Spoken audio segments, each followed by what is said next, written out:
हाँ जी। तो स्टार्ट करते हैं मास्टर कैडर की जो सीरीज चल रही है हमारा, उसका टॉपिक सेकंड रिलेशन। ठीक है, तो स्टार्ट करते हैं। तो रिलेशन यहाँ पर क्या है हमारे पास, सबसे पहले हमने लास्ट लेक्चर में किया था कार्टेशियन प्रोडक्ट के अकॉर्डिंग। ठीक है, कार्टेशियन प्रोडक्ट का समझा था। अब उसका जो सबसेट होता है ना, उसका कोई भी सबसेट उठा लो, वो एक रिलेशन है। वो एक क्या है, रिलेशन है। यहाँ पर एक बार देख लो, यहाँ पर क्या है, ए, ये सेट है ए यहाँ पर, और यहाँ पर है बी। तो यहाँ पर जो बनेगा ये एक्स ए क्रॉस बी जो बनेगा, ये हमारा क्या बनेगा, कार्टेशियन प्रोडक्ट। तो अगर यहाँ पर ए का एलिमेंट यहाँ पर है, एक A1 है, देन A2 है, देन A3 है, यहाँ पर है हमारे पास B1, यहाँ पर हमारे पास है B1, देन B2, तो ये वाले हैं। तो एलिमेंट कौन से बने, ये वाले एलिमेंट बन गए हमारे पास। ठीक है, कितने एलिमेंट बने, 6 एलिमेंट बन गए। ठीक है जी। अब इन 6 में से कुछ एलिमेंट उठा के उसका सबसेट बना लो, वो हमारा क्या बन गया, रिलेशन बन गया। कोई भी सेट नहीं उठाया तो वो एम्प्टी रिलेशन बन गया। अगर ऑल के ऑल एलिमेंट उठा लिए तो यूनिवर्सल रिलेशन बन गया, यूनिवर्सल सेट का रिलेशन बन गया। तो हमारे पास क्या बन गया, रिलेशन बन गया। और ए क्रॉस बी का अगर सबसेट है तो हम बोलेंगे relation from A to B. अगर बी क्रॉस ए का है तो हम बोलेंगे relation from B to A. ठीक है, ये भी ध्यान रखना है। तो रिलेशन में कोई एलिमेंट अगर बन रहा है तो वो इस टाइप का होगा। और उसमें अगर मैं बात करूं, सपोज यहां पर ए एक सेट है ये वाला और बी ये वाला है, तो उसका कोई भी सबसेट बना लो तो वो क्या बनेगा, सब रिलेशन बनेगा। अब यहां पर क्या किया गया, एक एग्जांपल ली गई है, वो वाला रिलेशन लेना है। वो कहते हैं रिलेशन वो वाला लेना है such that A less than equal to हो बी के। तो उसके अकॉर्डिंग हमारे पास जो आंसर आ जाएंगे वो एक सबसेट बनेगा। किसका बनेगा, ए क्रॉस बी का, वो क्या बन जाएगा, रिलेशन। नेक्स्ट बात है हमारे पास क्या है, total number of relation. Total number of relation की बात करें, उसको मैं एक्सप्लेन करता हूं। टोटल नंबर ऑफ रिलेशन क्या होता है, तो सबसे पहले अगर आपने समझ लिया तो रिलेशन क्या है, relation is a subset of Cartesian product. मतलब ए अगर सेट है और बी यहां पर है, तो ए क्रॉस बी जो बनेगा वो क्या बनेगा। सपोज यहां पर एलिमेंट है A1, देन है A2, देन है A3, देन है A4। ठीक है जी। और यहां पर है एक एलिमेंट B1, देन है B2, देन है B3। ठीक है, ये सपोज मेरे पास B के एलिमेंट हैं B1, B2, B3, and A के एलिमेंट हैं A1, A2, A3, A4। ठीक है, तो हमारे पास कार्टेशियन प्रोडक्ट में एलिमेंट कहां कहां बनेगा, एक बनेगा A1 B1। ठीक है, दूसरा बनेगा A1 B2, फिर तीसरा बनेगा A1 B3। तो यहां पर टोटल एलिमेंट कितने बने, वो बनेंगे हमारे पास, देख लेते हैं कितने बन रहे हैं। और इसका कंसेप्ट भी मैंने आपको लास्ट लेक्चर में करवाया हुआ है। तो ये टोटल एलिमेंट कितने बनने हैं, यहां पर 4 है, यहां पर 3 है, तो 4 into 3 that is equal to 12 element बनेंगे किसके, ए क्रॉस बी के। अब रिलेशन बनाने हैं, इसकी हेल्प से रिलेशन बनाने हैं, इनकी हेल्प से हमने क्या बनाने हैं, रिलेशन। तो वो कितने रिलेशन बनेंगे ये देखना। सबसे पहले एक R1 मैं लिख रहा हूं रिलेशन, फर्स्ट रिलेशन है एम्प्टी रिलेशन, ये बन गया। मैं कितने उठाए, 12 में से मैंने कोई भी नहीं उठाया। ठीक है जी। फिर 12 में से कितने उठाऊंगा, 1 वाले। ठीक है, 1 वाले मतलब एक एक करके कितने बन सकते हैं, वो बन सकते हैं 12। ठीक है, अब यहां पर इसका कंसेप्ट क्या है, कितने रिलेशन बनेंगे ये देखना। एक सेकंड, थोड़ा सा ऊपर शिफ्ट कर रहा हूं। अब देखना यहां पर एक कंसेप्ट समझ लो जो हमें आगे भी हेल्प करेगा। अगर किसी के सपोज यहां पर 2 पोजीशंस हैं, ठीक है, और यहां पर 2 पोजीशन है और यहां पर हमने क्या करना है, एक के लिए फर्स्ट के लिए पॉसिबल है 7, ठीक है, और सेकंड के लिए पॉसिबल है 8, मतलब 8 आउटकम्स पॉसिबल हैं। तो उनके टोटल नंबर ऑफ वेज पता क्या होंगे, दोनों को क्या कर देना है, मल्टीपल। इसको हम बोलते हैं principle of mathematical, principle of counting, ठीक है, फंडामेंटल प्रिंसिपल ऑफ काउंटिंग बोलते हैं। क्या करना है, अगर किसी पोजीशन के सपोज 3 पोजीशन है, फर्स्ट की पॉसिबिलिटी है 5, सेकंड की पॉसिबिलिटी है 3 और थर्ड की पॉसिबिलिटी है 2, तो टोटल नंबर ऑफ वेज कितने बनेंगे, उन तीनों को मल्टीप्लाई कर दो। ये क्या है, फंडामेंटल प्रिंसिपल ऑफ काउंटिंग। अब यहां पर इसकी हेल्प से हम क्या निकालेंगे, टोटल नंबर ऑफ रिलेशन कितने बनेंगे। अब मैंने क्या करना है, मेरा काम है भी मैंने इनमें से एलिमेंट उठाने हैं, और 12 एलिमेंट हैं, यहां पर देखना 12 एलिमेंट हैं, ठीक है जी, मैं 12 पोजीशंस बना रहा हूं, ठीक है, ये 12 पोजीशंस बन गई मेरे पास, ठीक है जी। अब अगर मैं बात करूं फर्स्ट रिलेशन अगर बनाना है, मैं कोई भी एलिमेंट नहीं उठाता, तो मेरे पास एक रिलेशन बन जाता है। अगर एक एलिमेंट उठा लूं तो मेरे पास कितने 12 बन सकते हैं, 2 एलिमेंट से कितने बन सकते हैं, वो ऐसे टोटल काउंट करना है ना। तो यहां पर देखो, यहां पर क्या है, यहां पर एक पोजीशन है, ठीक है, इसमें या तो ये फर्स्ट वाला एलिमेंट, ये वाली एक पोजीशन है, ठीक है, इसमें फर्स्ट वाला एलिमेंट ये वाला मैं उठा रहा हूं, ठीक है, पॉसिबल है, पॉसिबिलिटी कितनी है, या तो ये वाला एलिमेंट फर्स्ट वाला मैं उठाऊंगा या नहीं उठाऊंगा, 2 ही पॉसिबिलिटी है। तो यहां पर फर्स्ट वाले एलिमेंट की कितनी पॉसिबिलिटी है, अगर मैं बात करूं तो कितनी है, 2 पॉसिबिलिटी, ठीक है। अभी एक मैंने उठा लिया या नहीं उठाया, अब दूसरे की बात करते हैं, दूसरे के लिए कितनी पॉसिबिलिटी है, उसके लिए भी 2 है, ठीक है, या तो आएगा एलिमेंट या नहीं आएगा। फिर तीसरे के लिए वो भी, यहां पर तीसरे के लिए क्या कितनी है, वो भी 2, या तो आएगा रिलेशन में या नहीं आएगा। फिर चौथे के लिए सिमिलरली सारे हमारे पास पॉसिबिलिटीज कितनी आ जाएंगी, 2 2 2 2 आ जाएंगी, ठीक है। अब इनको क्या करना है, टोटल नंबर ऑफ रिलेशन निकालने, मतलब टोटल नंबर ऑफ वेज निकालने हैं। तो वो कितने बनेंगे, वो बनेंगे इन सभी की प्रोडक्ट हमारे पास बन जाएगी। इन सभी की प्रोडक्ट कितनी बनेगी वो आपको पता चल गया होगा, 2^12, ठीक है, 2^12। तो यहां पर 2^12 कैसे आया, 2^3 × 4 आया। यहां पर क्या है, 3 एलिमेंट बी में है और कितने एलिमेंट, 4 एलिमेंट ए में है। तो हमेशा फॉर्मूला क्या याद रखना है हमने, अगर ए में एलिमेंट हैं 3, ए में एलिमेंट सपोज हैं m, कितने हैं m, और बी में एलिमेंट हैं n, तो हमारे पास a क्रॉस b में कितने आएंगे, m × n। ये भी एक क्वेश्चन पेपर में आता है, याद रखना।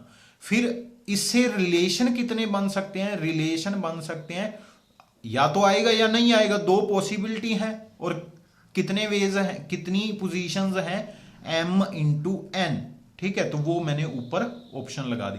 अब नंबर ऑफ रिलेशन कितने बने, क्लियर है। अगर वो बोल दे नॉन एम्प्टी मतलब एम्प्टी वाले को छोड़ना है तो 1 माइनस कर देना।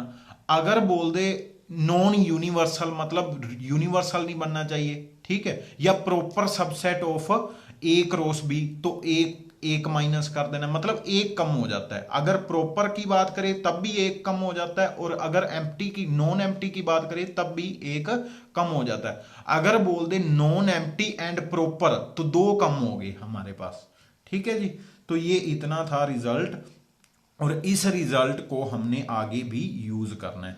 तो यहां पर हमारे पास ये फॉर्मूला लिखा हुआ है, फॉर्मूला प्लस कंसेप्ट मैंने आपको बता दिया, और ये टोटल m × n पेयर्स बनेंगे, और उनकी पोजीशन कितनी बनेगी, 2^mn। नेक्स्ट है domain and range of relation, domain and range of relation. अब डोमेन क्या होता है, डोमेन याद रखना बस एक बात, जो पुट करते हैं हम उसको बोलते हैं डोमेन, और जो आंसर आते हैं उनको बोलते हैं रेंज। अब मैं आपको थोड़ा ग्राफिकल फिगर में बता दूं, अगर हमारे पास कोई फंक्शन हो तो हम क्या बोलते हैं, यहां पर जो होता है ये x एक्सिस होती है, और यहां पर क्या होता है वाई एक्सिस, एक्स हम पुट करते होते हैं और वाई हमारे आंसर आते होते हैं। तो एक्स मतलब जो ए होगा, जो ए के एलिमेंट होंगे वो क्या है डोमेन, और जो बी के एलिमेंट होंगे वो क्या है रेंज। बस इतना याद रखना है। रेंज कौन सी है, अब मैंने आपको ए क्रॉस बी का एक मेथड ग्राफिकल बता दिया, इसके अकॉर्डिंग ही हमने याद रखना है। तो डोमेन एंड रेंज आपको पता चल गया। अब देखो यहां पर एक नोटेशन, यहां पर एक नोटेशन दे रखी है। तो डोमेन ऑफ आर का मतलब ये DOM लिखा होगा, ऑफ आर का मतलब वो वाले एलिमेंट जो आगे वाले हैं, ठीक है, जो आगे वाले हैं। रेंज का पूरा डाला होगा और साथ में आर रिलेशन, तो वो वाले एलिमेंट जो पीछे हैं, ठीक है जी, रिलेशन के वो वाले एलिमेंट जो पीछे हैं, ये आपने ध्यान रखना है। रिलेशन ऑफ ए सेट, किसी एक सेट पे रिलेशन नहीं होता, होता दो पे है, बस बोल देते हैं ए पे। अगर ए पे बोल दिया मतलब ए ही दो बार काउंट किया गया।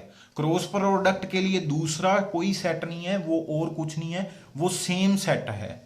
तो अगर relation on a single set बोल दें तो वो क्या है, ए क्रॉस ए का सबसेट है, ए क्रॉस ए का सबसेट है, ठीक है, इटसेल्फ के साथ सेट बनाता है। अब यहां पर फर्स्ट क्वेश्चन है हमारे पास। फर्स्ट क्वेश्चन में क्या है, एग्जांपल नंबर 1 कहते ए दे दिया आपको, तो कहते नंबर ऑफ डिस्टिंक्ट रिलेशंस, क्या बोला है, रिलेशंस बताने हैं ओवर ए। ओवर ए मतलब ए क्रॉस ए है, ठीक है, दो ए क्रॉस ए है, अकेला ए नहीं है, ए क्रॉस ए है। ए में कितने हैं 3 एलिमेंट, ए में कितने हैं 3 एलिमेंट, टोटल कितने 9, और या तो हाँ है या ना है, तो दो पॉसिबिलिटी पावर 9, तो 2 रेज़ टू पावर 9 आंसर आ गया इसका। ए ऑप्शन इसका राइट ऑप्शन है। नेक्स्ट क्वेश्चन पे चलते हैं, एग्जांपल नंबर 2, थोड़ी स्पीड अप करेंगे। अब एक्स हमारे पास एक दिया गया, एक वाई दिया गया, which of the following are relation. अब ध्यान रखना कौन रिलेशन नहीं होता, जिसकी डोमेन का एलिमेंट हमारे पास सेट ही ना हो। ये देखना, डोमेन हमारे पास एक्स होनी चाहिए, रेंज हमारे पास वाई होनी चाहिए। अगर कोई अलग से आता है तो वो रिलेशन में काउंट नहीं होगा। अगर रिलेशन में काउंट होगा तब ही होगा जब उसकी डोमेन हमारे पास एक्स में आएगी और रेंज हमारे पास वाई में आएगी। फर्स्ट क्वेश्चन में देखना, फर्स्ट पार्ट में देखना, यहां पर हमारे पास क्या बोला गया, एक्स जो है, जो आगे वाला नंबर है वो कैपिटल एक्स को बिलोंग कर रहा है, जो पीछे वाला नंबर है वो वाई, जो पीछे वाला है वो वाई को बिलोंग कर रहा है। तो रिलेशन है, कारण क्या है, डोमेन को बिलोंग कर रही है, रेंज को बिलोंग कर रही है, ठीक है। तो हमारे पास ये रिलेशन है। अब इसमें क्या है, इसमें सबसे पहले आपको एलिमेंट चेक करने पड़ेंगे।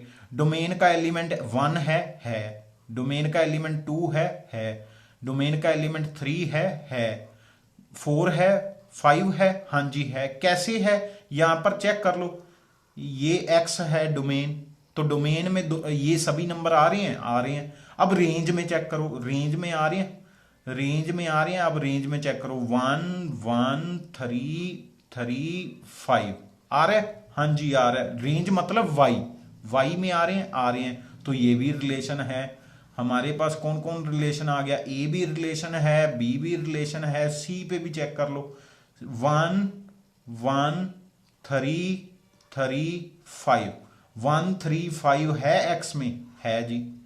तो सिमिलरली हमारे पास पीछे वाले भी हैं, 1 3 5 7 है, रेंज में है, ठीक है। तो ये भी रिलेशन है। तो ए भी रिलेशन है, सी भी रिलेशन है, बी भी रिलेशन है। इसमें चेक करो, 1 2 2 7 डोमेन में है 7 तो डोमेन में है ही नहीं, डोमेन में तो 7 है ही नहीं। चेक करो, डोमेन में 7 नहीं है, रेंज में है, तो ये हमारा गलत है, मतलब ये रिलेशन नहीं है। रिलेशन तब होगा जब डोमेन में सभी एलिमेंट आगे वाले डोमेन में और पीछे वाले रेंज में लाई करेंगे।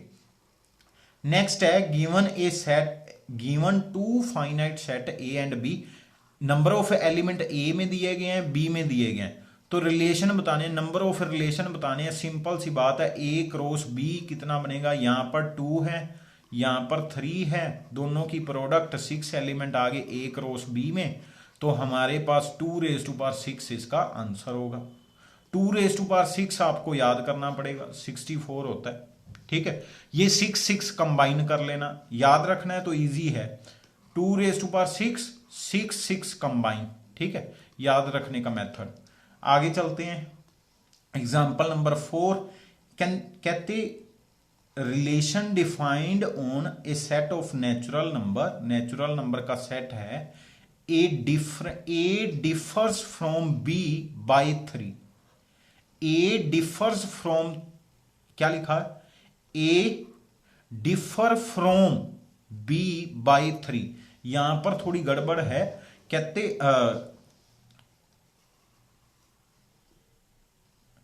ए डिफर फ्रॉम बी, ए जो है वो बी के साथ डिफर कर रहा है बाय 3 के साथ। ठीक है, ए जो है वो डी से डिफर कर रहा है बाय 3 के साथ, तो a minus B is equal to 3 कहां पर होल्ड कर रहा है वो हमने देखना है। a माइनस बी, और a की वैल्यू b की वैल्यू जो आएगी वो हमारे पास कैसे आनी है, वो हमने काउंट करना है। कैसे, नेचुरल नंबर के अकॉर्डिंग। कैसे करना है, नेचुरल नंबर के, उन्होंने बोला था सेट ऑफ नेचुरल नंबर। ठीक है, मतलब अगर मैं यहां पर थोड़ा कैलकुलेट करूं तो a is equal to B plus 3 आ गया। b की वैल्यू और a की वैल्यू नेचुरल आनी चाहिए। नेचुरल b की वैल्यू 1 पुट करो, नेचुरल अगर 1 पुट करेंगे b की वैल्यू, यहां पर देखना, हाँ जी, यहां पर देखना a देन b की वैल्यू 1 पुट करेंगे ऊपर 4 आ गया, b की वैल्यू 2 पुट करेंगे ऊपर कितना आ गया, ऊपर आ गया 5। देन b की वैल्यू 3 पुट करो, आंसर क्या आ जाएगा, 3 पुट करोगे 6 आ जाएगा। तो ऐसे कंटिन्यूसली चल रहे हैं। तो a कोमा बी उसका सोल्यूशन है, a कोमा बी का मतलब 4,1 देन 5,2, 4,1 5,2, तो ये हमारे पास आंसर आ गया। ठीक है जी, तो ये हमारे पास आंसर आ गया। नेक्स्ट पे चलते हैं, inverse of relation. Inverse of relation में कुछ नहीं करना, डोमेन और रेंज को खेल देना है, मतलब उसको अलग एक दूसरे के साथ इंटरचेंज कर देना है। डोमेन एंड रेंज को इंटरचेंज कर देना है, ये ध्यान रखना है। Inverse of function, inverse of relation कुछ नहीं है, सिंपल डोमेन एंड रेंज को क्या कर देना है, इनवर्स कर देना है। मतलब अगर रिलेशन की बात करें, रिलेशन में क्या था, a कोमा बी था, तो आर इनवर्स में क्या होगा, b कोमा ए होगा। बस इतनी सी बात ध्यान रखनी है। मतलब ये देखना, ये जो मैंने बनाया था, अगर मैं a क्रॉस b का बनाता हूं तो ये जो है ये r के अकॉर्डिंग आएगा, है ना। और इनवर्स के अकॉर्डिंग क्या आएगा, यहां पर आपने उल्टा कर देना है। मतलब b यहां पर आ गया, a यहां पर आ गया, b क्रॉस a में आ जाएगा वो। ठीक है जी, तो वो सबसेट किसका होगा, b क्रॉस का होगा, b क्रॉस a का होगा। और रेंज उल्टी हो जानी है। यहां पर एक एग्जांपल है, ये देख लो, कहते आर ये है हमारा, आर क्या है, ये है हमारा। अगर मैं डोमेन पूछूं, डोमेन क्या आ रही है, डोमेन आप निकालो। डोमेन मतलब जो पुट करने आगे वाले नंबर हैं, आगे वाले नंबर क्या आ रहे हैं, ए बी सी। और रेंज क्या आ रही है, रेंज आंसर उसका पीछे वाला 1 3 3 आ रहा है, 1 3 आ रहा है। और अगर मैं, ये डोमेन किसकी है, आर के अकॉर्डिंग, ये भी रेंज किसके अकॉर्डिंग है, आर के अकॉर्डिंग। आर इनवर्स के अकॉर्डिंग पूछूं तो आप इसको बोलोगे रेंज ऑफ आर इनवर्स, और इसको बोलोगे डोमेन ऑफ आर इनवर्स। ठीक है, उल्टा बोल देना, बस इतना ध्यान रखना है, उल्टा बोल देना है। ठीक है जी, ये था हमारा आर इनवर्स। यहां पर देखो क्या बोला गया, कहते लेट ए एंड बी हमारे पास एक सेट है, आर एक दिया हुआ है, आर क्या दिया, ए टू बी दिया गया है, मतलब ए क्रॉस बी आएगा। ठीक है, आगे वाले एलिमेंट क्या होंगे, ए के, आगे वाले एलिमेंट क्या होंगे, ए के। आर इनवर्स इज का मतलब कुछ नहीं है, इसको उल्टा कर दो, इसको उल्टा करोगे 3,1 बन जाएगा, इसको उल्टा करोगे 5,1 बन जाएगा, इसको उल्टा करोगे 2,1 बन जाएगा, 1,2 बन जाएगा। अब देख लो ये कहां पर है, ठीक है, ये हमारा रहा, ये रहा, चेक करो ये रहा, ठीक है जी। तो सी ऑप्शन इसकी राइट ऑप्शन है। Relation R is defined as set of natural number, किस पे है, सेट ऑफ नेचुरल नंबर। तो आर इनवर्स आपने निकालना है, आर इनवर्स आपने निकालना है। तो हमारे पास क्या है, सबसे पहले इसके एलिमेंट निकालो, इसके एलिमेंट निकालो, उल्टा कर दो उन दोनों को। इसके एलिमेंट कैसे निकालोगे, ए यहां पर लिखोगे बी, सेट बना लोगे वैसे वाला जो आगे बनाते हो। बी की वैल्यू पुट करो, 1 पुट करोगे ए का आंसर 2 आ जाएगा, बी की वैल्यू 2 पुट करोगे उसका 4 आ जाएगा, बी की वैल्यू 3 पुट करोगे ऊपर 6 आ जाएगा, ठीक है। तो हमारा जो रिलेशन के अकॉर्डिंग, आर के अकॉर्डिंग बनेगा 2,1 4,2 4,2 6,3, तो ये बनेगा। अब आर इनवर्स का मतलब क्या है, उल्टा कर देना, उल्टा करोगे तो 1,2 2,4, बस ये ध्यान रखना, 3,6। तो हमारे पास आंसर क्या आ रहा है, यहां पर देख लो 1, ये रखा है ना, बी ऑप्शन राइट ऑप्शन है, ठीक है जी। आगे चलते हैं। कंटेंट प्लस कंसेप्ट दोनों दोनों चल रहे हैं और प्रैक्टिस भी साथ में है, तो आपका बेनिफिट हो रहा है फ्री में। नेक्स्ट है रिलेशन की टाइप्स, टाइप ऑफ रिलेशन है, कुछ 3 टाइप हैं, 3 से 4 टाइप, फोर्थ बहुत आती है। रिफ्लेक्सिव रिलेशन, रिफ्लेक्सिव रिलेशन अपने आप के साथ, मेरा मेरे साथ रिलेशन हो तो हम बोलेंगे रिफ्लेक्सिव, मतलब ए का ए के साथ रिलेशन आना चाहिए यहां पर, ठीक है जी। मतलब ए क्या होना चाहिए, ए बिलोंग करना चाहिए रिलेशन में। अगर कोई सेट है, अगर आर रिलेशन ए सेट पे है, ठीक है, तो उसमें जितने भी एलिमेंट हैं वो सारे 1,1 ऐसे होने चाहिए बीच में सारे, ठीक है जी। नेक्स्ट चलते हैं, रिफ्लेक्सिव के बाद है हमारा सिमेट्रिक। सिमेट्रिक का मतलब कुछ नहीं है, सिमेट्रिक का मतलब कुछ नहीं है, एक्स वाई अगर बीच में है तो वाई एक्स भी होना चाहिए, एक्स वाई है तो वाई एक्स भी होना चाहिए। मैं थोड़ा सा ऊपर लिख देता हूं, यहां पर अब आपको दिखाई दे रहा होगा। सिमेट्रिक में क्या है, अगर एक्स वाई है तो वाई एक्स भी होना चाहिए, ठीक है जी। तो ये भी आपने माइंड में रखना है, ठीक है।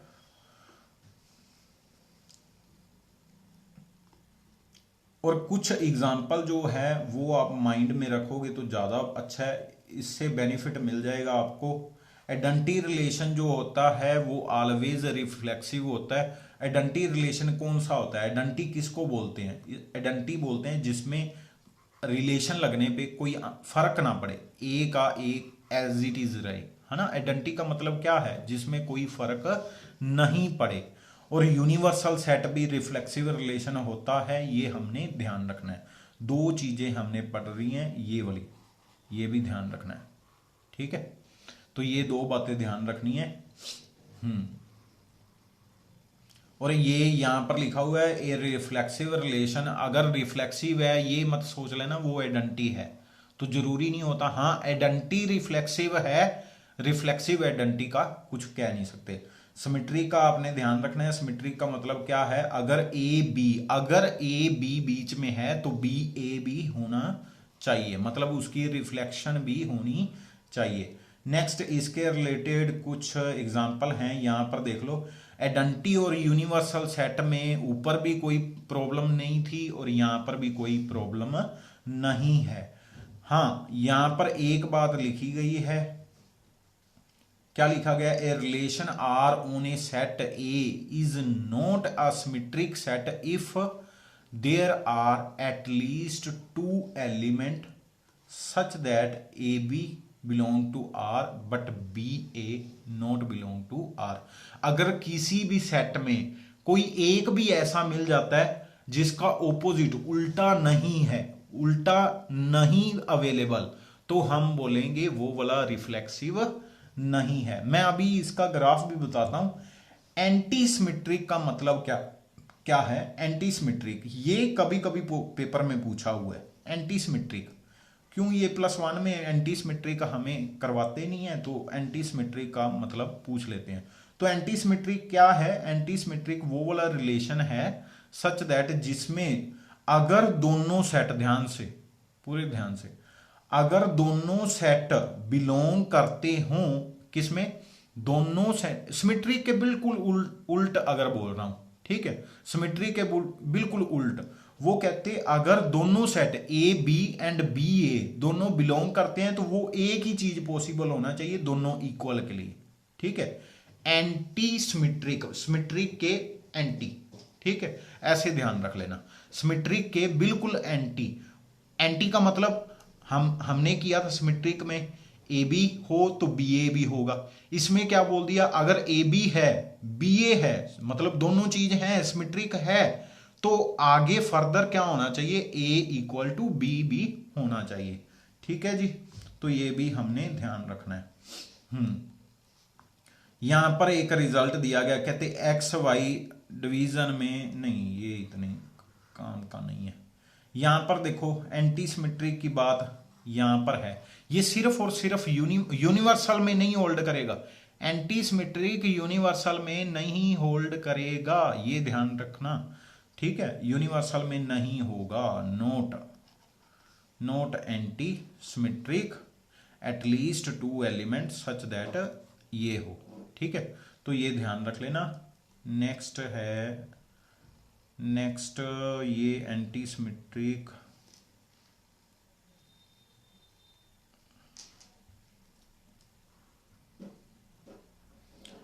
ट्रांजिटिव लॉ, ये 4th भी बहुत इंपॉर्टेंट है। ट्रांजिटिव का मतलब क्या है, ये देखना, ट्रांजिटिव का मतलब क्या है? ए का रिलेशन बी के साथ है, बी का रिलेशन सी के साथ है, तो ए का सी के साथ भी होना चाहिए, ये ट्रांजिटिव है, ठीक है। अगर ए से बी पहुंच रहे हो, बी से सी जा रहे हो, तो ए से सी अगर नहीं जा रहे तो ट्रांजिटिव नहीं है, ठीक है। ए से सी नहीं जा रहे तो ट्रांजिटिव नहीं है, ये भी ध्यान रखना है आपने। चलो, और यूनिवर्सल सेट ये दोनों के लिए होता है, ये ध्यान रखना। यूनिवर्सल एंड जो एक था सिमेट्रिक, रिफ्लेक्सिव और ट्रांजिटिव, ये तीनों हैं जो आइडेंटिटी रिलेशन और यूनिवर्सल रिलेशन कंटेन करते हैं, यहां पर भी देख लो। बट जो एंटी सिमेट्रिक है ना, वो कौन सा कंटेन नहीं करता? वो यूनिवर्सल कंटेन नहीं करता, ये थोड़ा आपने ध्यान रखना है। यूनिवर्सल तब, अगर यूनिवर्सल में कोई ए बी और बी ए पड़ा हुआ है तो वो हमारे पास एंटी सिमेट्रिक में नहीं आएगा। चलो जी, एक रिजल्ट हमने ये पढ़ लिया। रिजल्ट जो है वो इम्पोर्टेंट है, ये वाला रिजल्ट इम्पोर्टेंट है। एक चीज यहां पर और दी गई है, रिलेशन जो कॉन्ग्रुएंसी रिलेशन होता है, कॉन्ग्रुएंसी का मतलब जो ट्रेस पेपर होते हैं, है ना। कॉन्ग्रुएंट ट्राइंगल हम करते थे, कॉन्ग्रुएंट सर्कल हमने पढ़ा हुआ है, कॉन्ग्रुएंट फिगर जितनी भी हैं वो ट्रांजिटिव होती हैं, एक ये भी आपने ध्यान रखना। कॉन्ग्रुएंट का मतलब क्या है? क्या करते थे? ट्रेस करते थे, है ना। कॉन्ग्रुएंट का मतलब है ट्रेस करना, एक को ट्रेस किया, दो को ट्रेस किया, ए का ट्रेस यहां पर मैं लिखता हूं, ए का ट्रेस, सपोज ए का ट्रेस बी है, बी से आगे अगेन ट्रेस बना लिया आपने किसी फिगर का, तो वो एक्चुअल में ए का ही ट्रेस है ना। ए का ट्रेस किया, ट्रेस मतलब उस हम पंजाबी में बोलते हैं छापा निकालना, है ना। ए का छापा निकाला बी से, है ना, तो बी का आगे अगेन छापा निकाल लिया, फोटोकॉपी करना, तो ए की ही फोटोकॉपी हुई, इट मींस। चलो जी, आइडेंटिटी रिलेशन वो वाला रिलेशन होता है जिसमें सभी एलिमेंट ए वाले हों, मतलब ए वाले। अगर ए एक सेट है उसमें 1 2 3 है, तो 1,1 2,2 3,3 ये जो सेट बनेगा इसको क्या बोलते हैं? Identity set. बस ये ध्यान रखना है, ये कभी जरूरत पड़ जाती है बातों की। चलो जी, नेक्स्ट चलते हैं इक्विवेलेंस रिलेशन। इक्विवेलेंट सेट किया था हमने। इक्विवेलेंट सेट वो वाले होते हैं, याद रखना, इक्विवेलेंट सेट वो वाले होते हैं जिन सेट के एलिमेंट सेम हो, इक्विवेलेंट सेट उनको बोलते हैं। और यहां पर हमारे पास इक्विवेलेंस रिलेशन की बात हो रही है। इक्विवेलेंस रिलेशन वो वाले होते हैं जो तीन प्रॉपर्टी हमने की हैं, रिफ्लेक्सिव, सिमेट्रिक एंड ट्रांजिटिव, पास कर जाए। अगर ये तीनों पास कर जाए तो हम बोलते हैं इक्विवेलेंस रिलेशन। ठीक है जी, तो हम बोलते हैं इक्विवेलेंस रिलेशन। इक्विवेलेंस क्या बोलते हैं? रिलेशन। कॉन्ग्रुएंस मॉड्यूलो एम, इसका मतलब क्या होता है ये भी मैं आपको बता दूं। ए इज कॉन्ग्रुएंट मॉड्यूलो बी है, बी कॉन्ग्रुएंट मॉड्यूलो, यहां पर मोड डाल के, यहां पर क्या डालते हैं, मोड डाल के साथ में एम लिख देते हैं। ठीक है, इसका मतलब है, इसका बिल्कुल मतलब है, अगर a माइनस बी करें और a माइनस बी जो है डिविजिबल हो जाए m के साथ, क्या हो जाए, डिविजिबल हो जाए m के साथ, या ऐसे बोल दो m इसका क्या हो जाए, फैक्टर हो जाए, तो हम उसको बोलते हैं कॉन्ग्रुएंस मॉड्यूलो। ठीक है, और ये जो होता है ये इक्विवेलेंस रिलेशन होता है, ये इक्विवेलेंस रिलेशन होता है। अब कैसे आप कैसे समझोगे, अब मैं इसको जल्दी जल्दी एक्सप्लेन करता हूं एक सेकंड में, नहीं ये तो बहुत ज्यादा हो गया।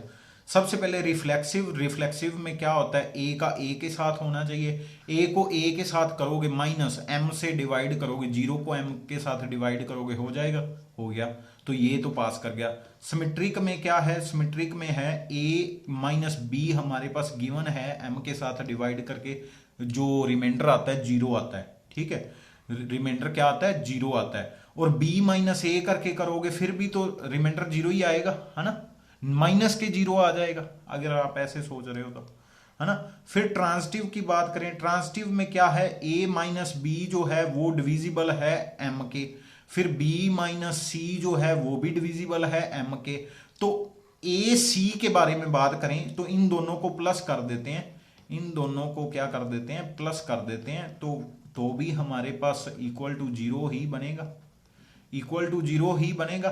और बी भी कट गया तो क्या पहुंच गए, A minus C divided by M, और आंसर क्या आ रहा है, जीरो।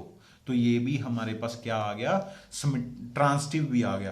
तो अगर वो तीन कंडीशंस पास कर लेता है, कौन सी, रिफ्लेक्सिव, सिमेट्रिक एंड ट्रांजिटिव, तो हम उसको क्या बोलते हैं, इक्विवेलेंस रिलेशन बोलते हैं। हम उसको क्या बोलते हैं, इक्विवेलेंस रिलेशन बोलते हैं। ये आपने ध्यान रखना है।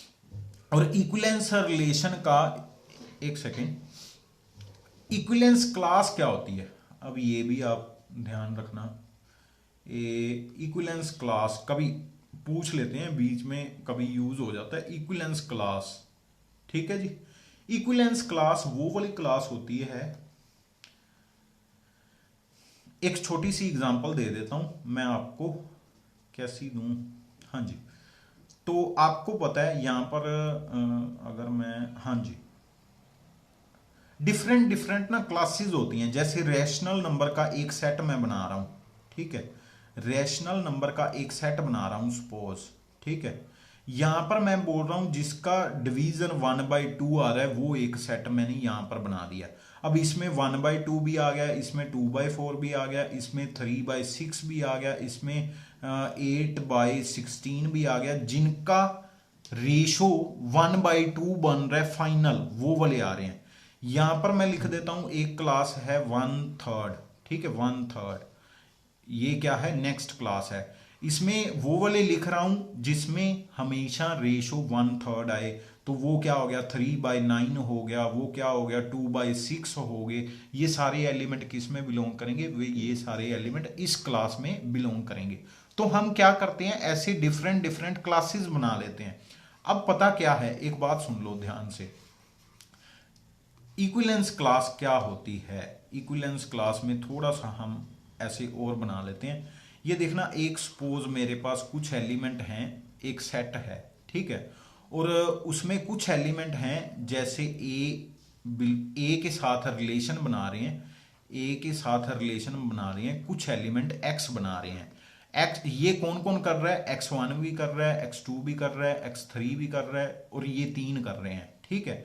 तो इसकी एक अलग क्लास बना लेते हैं हम, उसे x1 x2 और x3, ठीक है।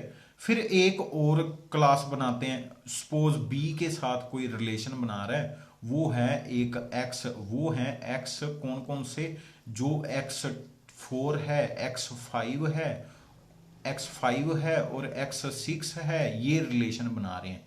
तो ये हमारे पास कहां पर आ जाएंगे, ये आ जाएंगे दूसरी क्लास में, ठीक है, ये आ जाएंगे दूसरी क्लास में। अब इसका मतलब समझो,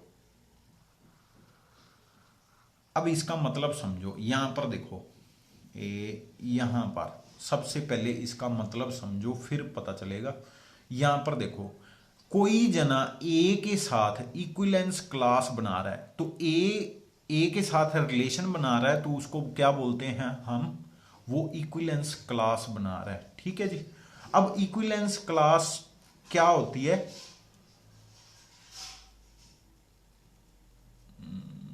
एक सेकेंड, एक एग्जांपल देता हूं मैं आपको। हाँ जी, तो मैं आपको एग्जांपल देता हूं, वो एग्जांपल क्या है, यहां पर देखो, ये एक्सप्लेन करता हूं मैं। यहां पर एक एग्जांपल से एक एग्जांपल कर लेते हैं, फिर उससे थोड़ी हेल्प मिल जाएगी हमें। तो यहां पर हम करते हैं, क्या है, सपोज मैं वो वाले नंबर उठा रहा हूं, यहां पर देखना, अलग अलग क्लासेस निकालनी है। अगर हम, मैं नेचुरल नंबर को, मैं क्या कर रहा हूं, नेचुरल नंबर को डिवाइड कर रहा हूं 5 के साथ, और अलग अलग क्लासेस निकाल रहा हूं रिमाइंडर की, किसकी, रिमाइंडर की अलग अलग क्लासेस निकाल रहा हूं। तो यहां पर सबसे पहले ये कितनी क्लासेस आती हैं वो मैं देखता हूं, इस पूरे सेट की कितनी क्लासेस आती हैं, कैसे, नेचुरल नंबर को मैं 5 के साथ डिवाइड कर रहा हूं और निकाल रहा हूं रिमाइंडर की अलग अलग क्लासेस, कितनी क्लासेस आती हैं। सबसे पहले 5 से अगर डिवाइड करेंगे तो मेरे पास क्या क्या रिमाइंडर आ सकता है, एक 0 आ सकता है, एक 1 आ सकता है, 2 आ सकता है, 3 आ सकता है, 4 आ सकता है, ये 4 5 आ सकते हैं, है ना। तो 5 क्लासेस आ सकती हैं मेरे पास। अब वो क्लासेस में यहां पर कितनी क्लासेस आ सकती हैं, 5, 1 2 3 एंड देन है 4 और ये एक 5।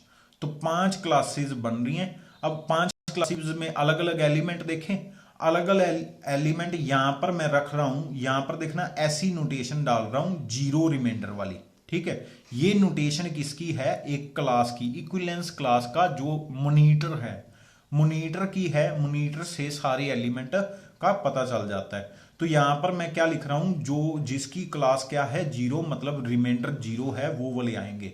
तो वो आ जाएगा, एक 5 आ जाएगा, 10 आ जाएगा, 15 आ जाएगा, तो सारे 5 के टेबल वाले आ जाएंगे, ठीक है। और फिर रिमाइंडर 1 वाले, तो वो आ जाएगा 6, 11, 16, है ना, ऐसे वाले सारे आ जाएंगे।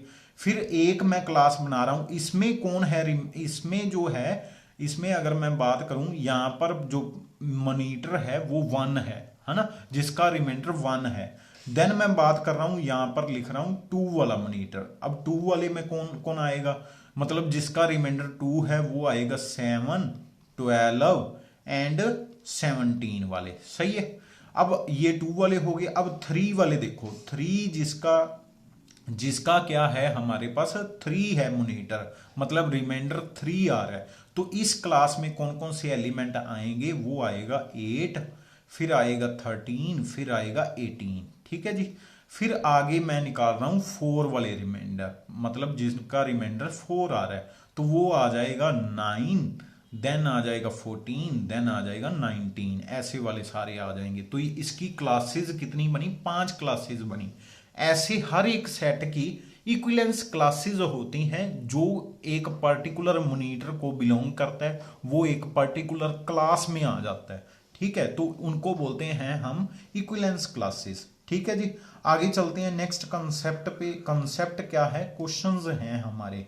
नेक्स्ट क्वेश्चंस हैं एग्जांपल नंबर 7। एग्जांपल नंबर 7 की ट्रिक भी करेंगे और एग्जांपल नंबर 7 का कंसेप्ट भी करेंगे। सबसे पहले यहां पर देखो क्या लिखा हुआ है, give the relation, given the relation, एक रिलेशन दिया गया ऑन ए सेट, सेट हमारा ए है और minimum number of order pair निकालने हैं सच दैट वो क्या बनाए, इक्विलेंस रिलेशन बनाए। इक्विलेंस रिलेशन क्या होता है, जिसमें तीनों कंडीशंस पास करें। कौन सी, सबसे पहले रिफ्लेक्सिव, फिर सिमेट्रिक, देन ट्रांसिटिव। ठीक है जी, तो ये तीनों कंडीशन जो पास करे वो वाला रिलेशन हमने बनाना है। Minimum number of order pair add करने हैं। तो सबसे पहले यहां पर देखो, यहां पर 1 आ गया है ना, 1 आ गया, 2 आ गया एंड 3 आ गया। तो आपको 1 1 रिफ्लेक्सिव के लिए 1 1 2 2 एंड 3 3 चाहिए ही चाहिए। ठीक है, मतलब ये तीनों ऐड करने ही पड़ेंगे। ठीक है जी, अब नेक्स्ट क्या बात है, मतलब रिफ्लेक्सिव बनाने के लिए हमारे पास ये 3 हमें चाहिए रिफ्लेक्सिव बनाने के लिए सबसे पहले। ठीक है, फिर दूसरे के, मतलब 3 तो हो गए, ये 3 तो हो गए, हमें चाहिए ही चाहिए। अब अगर देखूं यहां पर देखना हमारे पास क्या बन रहा है, 1 2 एंड 2 3 है। ठीक है, अगर मैं सिमेट्री की बात करूं तो मुझे 2 1 भी चाहिए, मुझे 3 2 भी चाहिए, है ना, मुझे 3 2 भी चाहिए। ठीक है जी, अगर मैं सिमेट्री की बात करूं, अगर मैं सिमेट्री की आता हूं, अभी कुछ और भी एलिमेंट चाहिए, मुझे मालूम है अभी कुछ और एलिमेंट चाहिए, तो ये 2 एलिमेंट चाहिए। अगर मैं आता हूं ट्रांसिटिव पे, ट्रांसिटिव के लिए 1 2 मेरे पास है, 2 3 है, तो मुझे 1 3 भी चाहिए। अगर किसी का रेंज एंड डोमेन सेम है तो नेक्स्ट वाला एलिमेंट भी आपके पास होना चाहिए। उसमें ट्रांसिटिव में क्या बोला गया, अगर 1 2 पे जा रहा है, 2 3 पे जा रहा है, तो 1 3 वाला भी होना चाहिए। तो इसमें 1 3 की कमी है, ट्रांसिटिव में 1 3 की कमी है। बट अगर 1 3 ऐड कर दिया, ध्यान से सुनना, अगर 1 3 ऐड कर दिया तो मुझे सिमेट्री के लिए 3 1 भी चाहिए, सिमेट्रिक के लिए उल्टा भी चाहिए। तो मुझे कितने एलिमेंट, ये देखो सिमेट्रिक में 3 ये ऐड हो गए। ठीक है, सिमेट्रिक में 3 ये ऐड हो गए, मतलब, और रिफ्लेक्सिव में 3 ये हो गए, 6 एलिमेंट तो ये ही बन गए। अब आगे देखो, आगे भी है, आगे क्या है, 1 3 है ना, 1 3 है, 3 1 वो भी है, और कोई देखो, और क्या बच गया, और कोई देखो, बस यही है, 7 बन रहे हैं। तो टोटल 7 बन रहे हैं, ध्यान से देख लो। ठीक है जी, टोटल कितने बन रहे हैं, 7 बन रहे हैं। अब 7 टोटल कितने आने थे, वैसे देखो टोटल कितने आने थे, ये तो 7 बन रहे हैं, 7 इसका आंसर है। ठीक है जी, बट अगर मैं वैसे आपको बोलूं टोटल कितने बनने थे, टोटल बनने थे 9, है ना, 9 बनने थे। ठीक है, कैसे 9 बनने थे, 3 है, 3 से 3 को मल्टीप्लाई करो तो हमारे पास नंबर ऑफ रिलेशन बन जाते हैं, मतलब ए क्रॉस ए बन जाएगा। वो हमारा क्या बनना था, कार्टेशियन प्रोडक्ट बन जानी थी ए क्रॉस ए वाली, है ना। कार्टेशियन प्रोडक्ट में टोटल 9 एलिमेंट आने थे। ठीक है जी, और टोटल 9 एलिमेंट आने थे कार्टेशियन प्रोडक्ट में। अब ये याद रखना, अगर बीच में रिलेशन के बीच ऑलरेडी तीनों सेट के तीनों एलिमेंट की बात कर दी, इट मींस टोटल के टोटल ही आएंगे इक्विलेंस के लिए। इक्विलेंस के लिए यहां पर देखो, 1 की भी बात कर दी, 2 की भी बात कर दी, देन 3 की भी बात कर दी। इक्विलेंस रिलेशन के लिए अगर 1 2 3 तीनों की बात कर दी तो इट मींस और कुछ नहीं, ए क्रॉस ए ही उसका रिलेशन बनेगा। ठीक है, इक्विलेंस रिलेशन के लिए बता रहा हूं। तो मिनिमम, अब 2 तो पहले ही है, 9 टोटल बनाने हैं, तो 7 मुझे चाहिए। मुझे कितने चाहिए, 7 चाहिए। तो हमारे पास 7 चाहिए थे, तो ये हमारे पास 7 इसका आंसर है। ठीक है जी, ये याद रखना है। क्या याद रखना है, अगर गिवन रिलेशन में सेट के, अगर सपोज यहां पर 1 3 3 4 एंड 2 3 ये ऐसे करके दिया हो, ठीक है, 1 3 और सेट दे दिया उन्होंने 1 2 3 4। ठीक है, अब ध्यान से देखो, 1 की भी बात होगी, 3 की भी होगी, 2 की भी होगी, 3 की भी। तो इक्विलेंस रिलेशन में कितने ऐड करने पड़ेंगे, सबसे पहले यहां पर 3 गिवन थे, यहां पर 3 गिवन थे, और यहां पर टोटल कितने बनने थे, 4 क्रॉस 4 बनने थे ए क्रॉस ए में। यही रिलेशन बनना है, यही रिलेशन बनना है। तो यहां पर 16 बन गए, 16 में से 3 निकाल दो, मतलब 13 आपको ऐड करने पड़ेंगे। ठीक है जी, 13 आपको ऐड करने पड़ेंगे। ये कंसेप्ट आपने माइंड में रखना है। इक्विलेंस के लिए मिनिमम कितने ऐड करने पड़ने थे? 13। नेक्स्ट एग्जाम्पल पे आते हैं। नेक्स्ट एग्जाम्पल में क्या पूछ रहे हैं, वो कहते हैं रिफ्लेक्सिव रिलेशन है या सिमेट्रिक है, क्या है। सबसे पहले यहां पर देखो सेट में कौन से एलिमेंट हैं, 1 से 3 तक हैं। 1 से 3 का ये तीनों के सेम एलिमेंट पड़े हुए हैं, 1 1 2 2 3 3।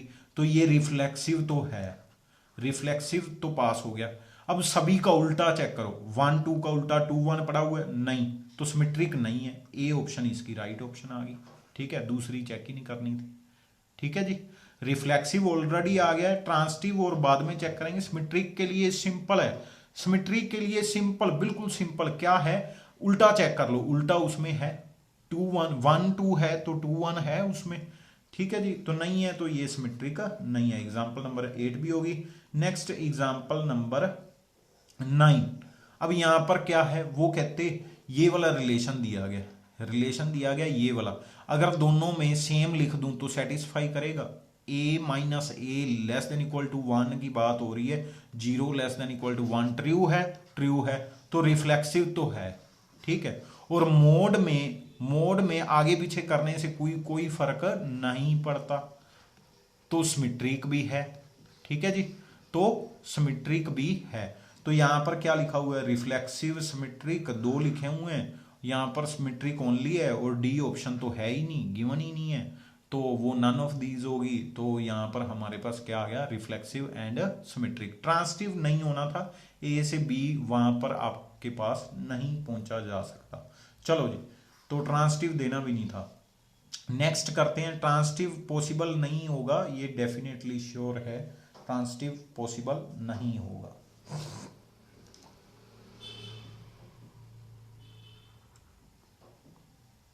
नेक्स्ट है रिलेशन, एग्जांपल नंबर 10 दे रखी है। कहते the relation less than, less than का मतलब ये वाला साइन। ठीक है, नेचुरल नंबर पे ये क्या है, सिमेट्रिक है, ट्रांसटिव है, क्या है। यहां पर देखो 1 सेम सेम तो गलत है, सेम सेम के लिए ही गलत है। लेस देन लिखा हुआ है, लेस देन इक्वल टू भी नहीं लिखा हुआ, सेम सेम के लिए गलत है, मतलब रिफ्लेक्सिव तो नहीं है। सिमेट्रिक चेक करो, 2 लेस देन 3 है तो उल्टा कर दो, उल्टा मतलब 3 एंड 2 की पोजीशन चेंज कर दो, 3 एंड 2 की पोजीशन, ये तो गलत है, तो सिमेट्रिक भी नहीं है, सिमेट्रिक भी गलत है। ट्रांसटिव हो सकता है, हाँ जी, 2 से लेस देन 3 है, देन 3 लेस देन 4 है, तो 3 3 मैच कर रहा है, तो 2 लेस देन 4 होगा, हाँ जी होगा।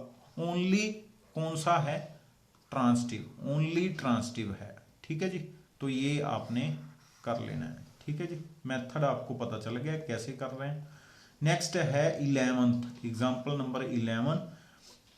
with the reference to universal set, inclusion of a subset in another set, inclusion of a subset in another set is a relation।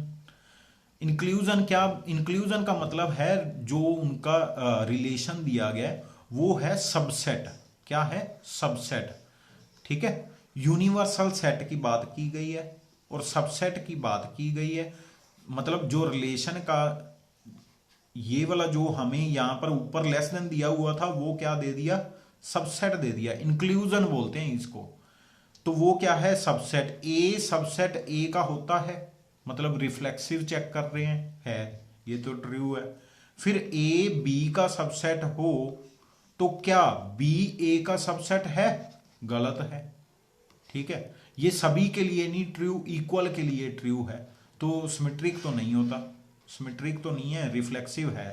Transitive, A subset है बी का, बी सबसेट है सी का, तो B भी same हो गया, तो ए subset आ गया सी का, मतलब ए सबसेट है सी का, तो ट्रांसटिव है।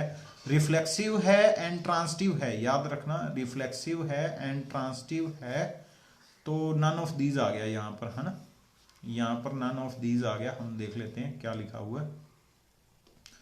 तो relation is not a symmetric, तो यहां पर D option none of these आ गया। ठीक है जी, तो D option, none of these आ गया। नेक्स्ट चलते हैं हमारे पास, अब यहां पर वो एंटी सिमेट्रिक की भी बात कर रहे हैं। एंटी सिमेट्रिक का देख लो, 2 4 एंड 4 2 दोनों पड़े हुए हैं, और 2 इज इक्वल टू 4 तो नहीं है ना।